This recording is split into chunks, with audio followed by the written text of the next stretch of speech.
Bom dia, boa tarde, boa noite, independentemente da hora, sinta-se cumprimentado. Eu chamo Lourdes Machado, sou da curso de Contabilidade e Autoria e fiz esse trabalho no âmbito da cadeira de Contabilidade Financeira 2 sobre as normas de contabilidade e de relato financeiro, exatamente a norma 27 sobre os custos obtidos. Bom, a norma 27 explica como tratar contabilisticamente os juros e outros custos relacionados com este empréstimo. Bom, como é que está estruturado o meu trabalho? O meu trabalho está estruturado da seguinte maneira: objetivo, âmbito, reconhecimento, divulgações e, por fim, o exercício. Bom, o objetivo.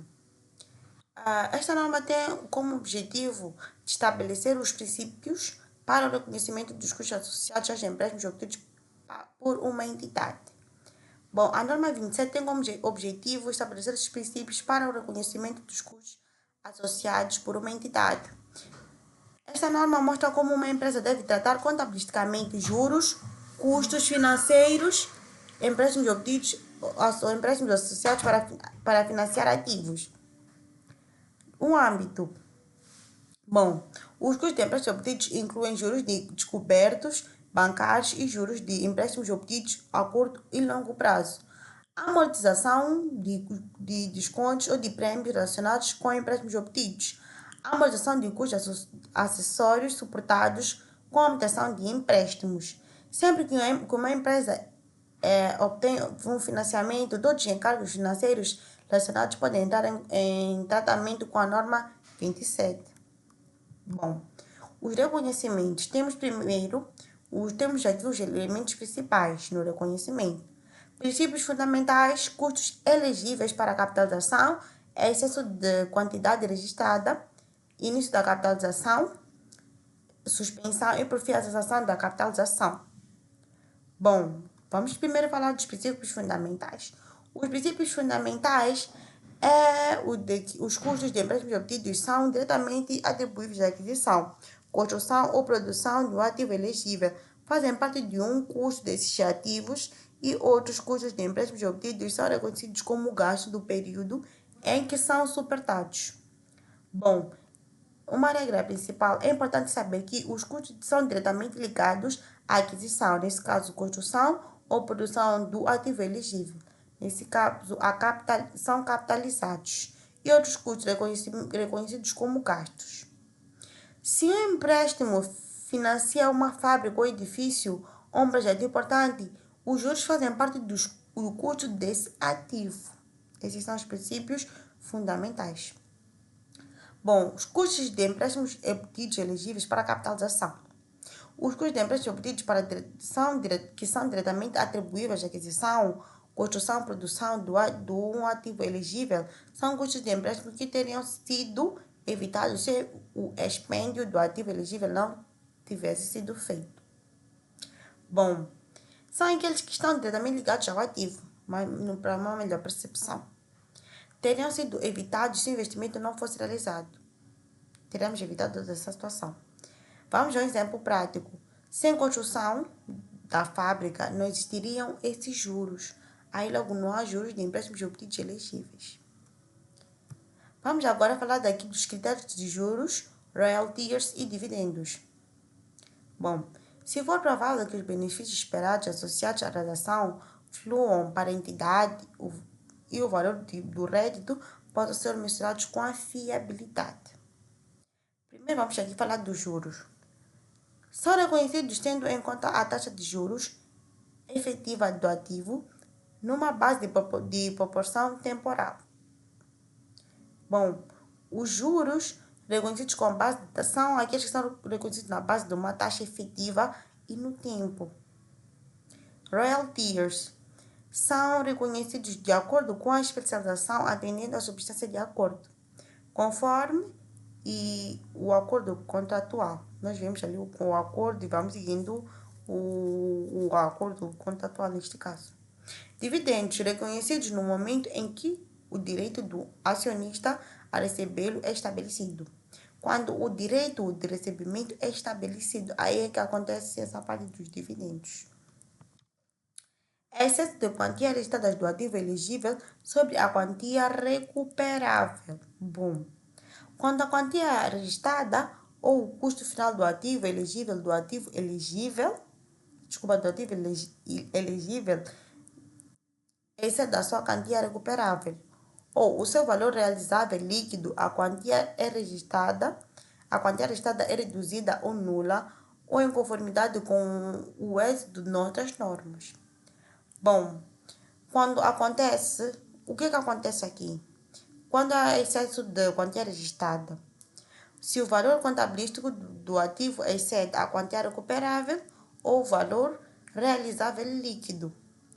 Como é que é tratada esta situação? O ativo deve ser reduzido ou ajustado. Vamos agora aqui falar do início da capitalização. A capitalização dos custos de empréstimos obtidos como parte dos custos de um ativo elegível deve começar quando uma entidade efetuar o dispêndio do ativo, suportar custos de empréstimos obtidos e desenvolver atividades que são necessárias para reparar o ativo para uso pretendido ou para a venda. Bom, quando é que começa realmente esta situação?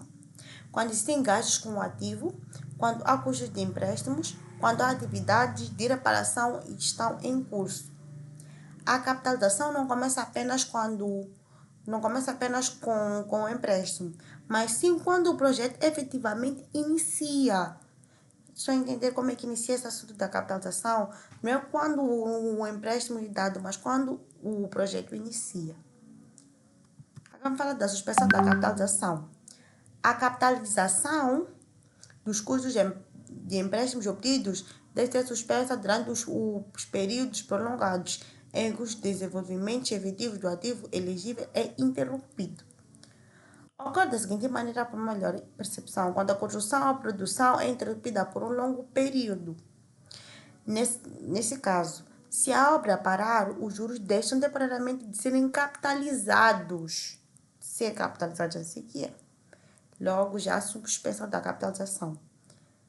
Cessação da capitalização. A capitalização dos custos de empréstimos obtidos deve cessar quando substancialmente todas as atividades necessárias para a preparação do ativo elegível para uso pretendido, ou para a venda estão concluídos. Bom, nesse caso da cessação da capitalização, termina quando o ativo está substancialmente pronto para uso ou para venda. De uma forma mais clara. Divulgações. Vamos agora falar das divulgações.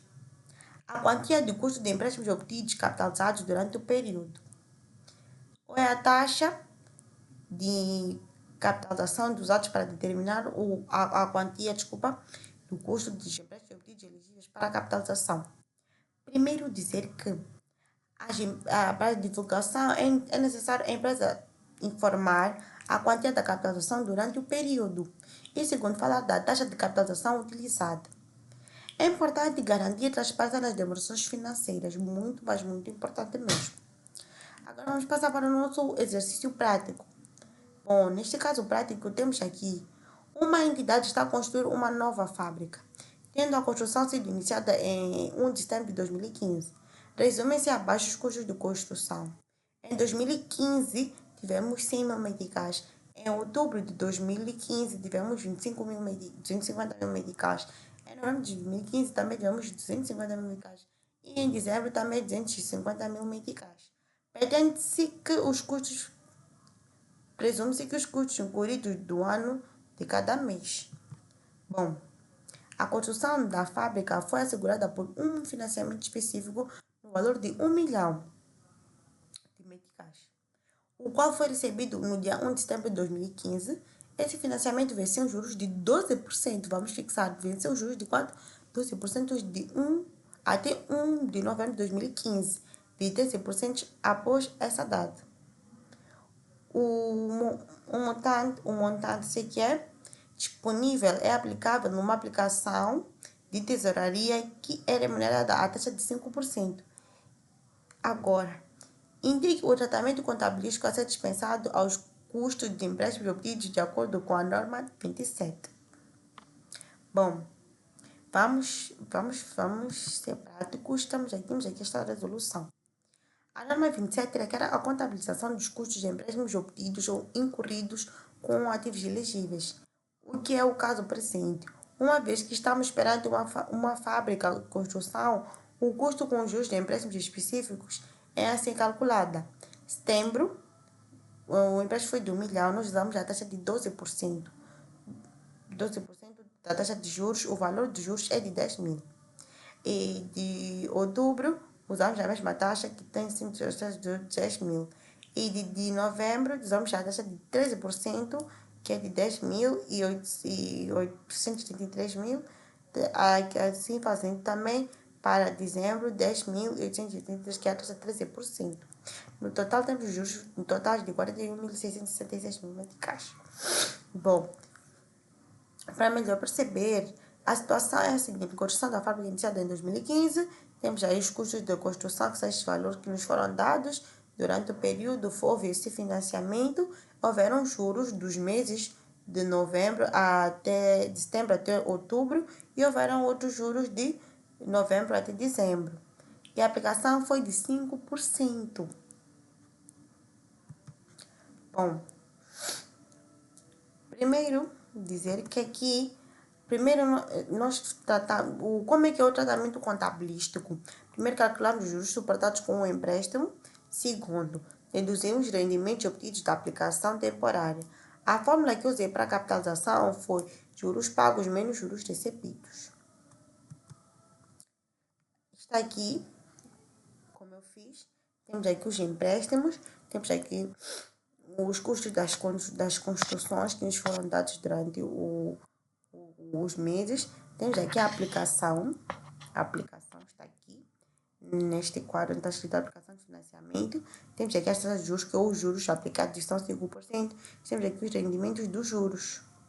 Bom, assim sendo, no entanto, a entidade efetua as aplicações de excedentes temporários de tesouraria decorrentes deste financiamento específico, as quantidades as quais geraram um rendimento de lucro de 8.750, assim calculados. Estão aqui os cálculos mostrados. Bom, os juros a capitalizar correspondem à diferença entre os juros suportados e os juros obtidos. A capitalização seria de 32.917. O lançamento efetuado no dia 31 de dezembro de 2025 será o seguinte: assumindo os juros suportados, estão já contabilizados na conta de juros suportados. Usamos a conta 34, investimentos em curso, com a sua subconta 342, ativos tangíveis no valor de 32.917.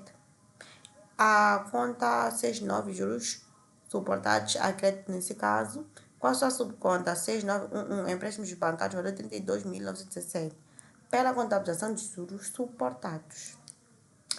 Bom, numa explicação simples, os juros a capitalizar correspondem apenas aos custos líquidos.